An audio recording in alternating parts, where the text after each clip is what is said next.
കർത്താവേ, അരുളിച്ചെയ്താലും അടിയങ്ങൾ കേൾക്കുന്നു.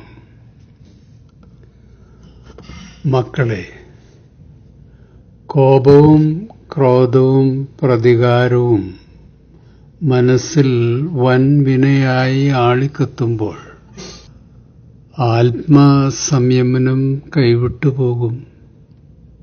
ചിന്ത, വാക്കുകൾ, പ്രവൃത്തി തുടങ്ങിയവയുടെ മേലുള്ള വിവേകത്തിൻ്റെ സെൻസർ പൂർണ്ണമായി നഷ്ടപ്പെടുന്ന അപകട സമയങ്ങളാണ് അതൊക്കെ.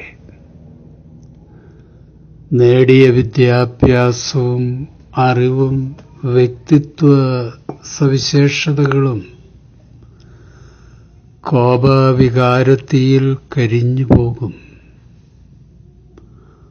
മനസാക്ഷിയുടെ വിലക്കുകളുടെ അപായ സൂചന പോലും ആ സമയത്ത് ശ്രദ്ധിക്കാതെ പോകും. വികാരവേലിയേറ്റത്തിൽ മനസ്സ് ദൈവഭയത്തിൻ്റെ അതിർവരമ്പുകളും ചാടിക്കടക്കും. പൈശാചിക കൊടുങ്കാറ്റിൽ അടിസ്ഥാനമിളകിയ മനസ്സിന് മരണത്തിൻ്റെയും നശീകരണത്തിൻ്റെയും ഉന്മാദഭാവമായിരിക്കും. നിഷേധശക്തികൾ മനസ്സിൻ്റെ നിയന്ത്രണമേറ്റെടുക്കുന്ന വളരെ അപകടം നിറഞ്ഞ സമയമാണ് ഇത്. ഈ ദുരന്ത വഴിയിലൂടെ നീ പൊയ്ക്കൊള്ളൂ.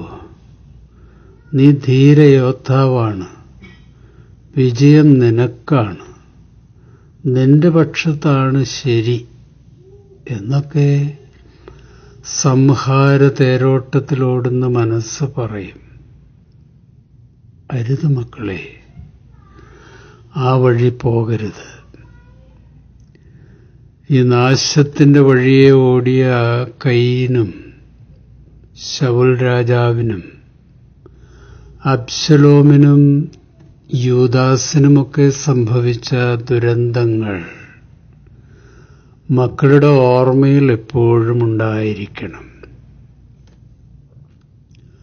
പൈശാചിക തേരോട്ടത്തിൽ ജീവിതം നഷ്ടപ്പെട്ടവരും കുടുംബവും ദാമ്പത്യവും തകർന്നുപോയവരും അപകടങ്ങളിൽപ്പെട്ടവരും കുറ്റവാളികളായി കാരാഗൃഹത്തിൽ കിടക്കുന്നവരും അനവധിയാണ് മക്കളെ. കോപാവേശത്തിൽ എടുത്തു ചാടി ദൈവം നൽകിയ ഏദൻ തോട്ടം നഷ്ടപ്പെടുത്തിയ ഈ നിർഭാഗ്യരിൽ നിന്ന് വിലപ്പെട്ട പാഠങ്ങൾ മക്കൾ പഠിക്കണം. എൻ്റെ മക്കളുടെ ജീവിതത്തെപ്പറ്റി വലിയ പ്ലാനും പദ്ധതിയുമൊക്കെ എനിക്കുണ്ട്. അതെല്ലാം ശുഭഭാവിക്കുള്ള തീരുമാനങ്ങളാണ്. അത് കോപാവേശത്തിൽ മക്കൾ തകർത്ത് കളയരുത്. മക്കളെ, കോപം ശരീരമനസ്സുകളിൽ ക്ഷതവും രോഗവും ഉണ്ടാക്കും. കോപം പാപത്തിലേക്ക് നയിക്കപ്പെടുമ്പോൾ ദുരന്തങ്ങളും നാശനഷ്ടങ്ങളും കൊണ്ട് ജീവിതം ദുരന്തപൂർണമാകും. വിശ്വാസവും പ്രത്യാശയുമൊക്കെ കെട്ടുപോകും.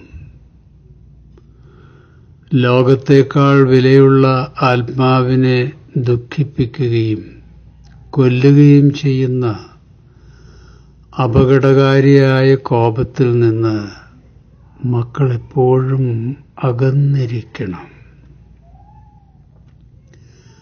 കോപവും ധാർഷ്ട്യവും കഴിവല്ല മക്കളെ, കഴിവുകേടാണ്.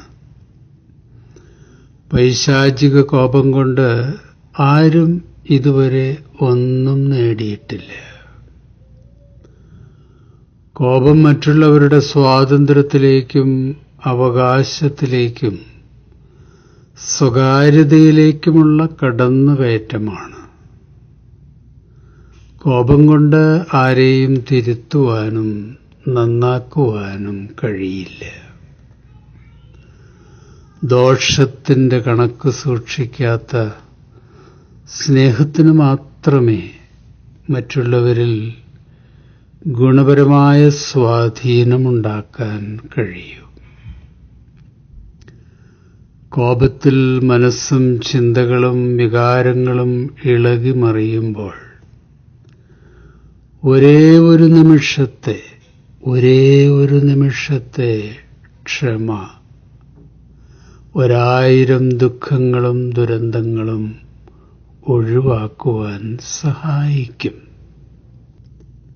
കോപത്തിന്റെ വാളെടുത്ത് പ്രതികാരത്തിന് മുതിരുമ്പോൾ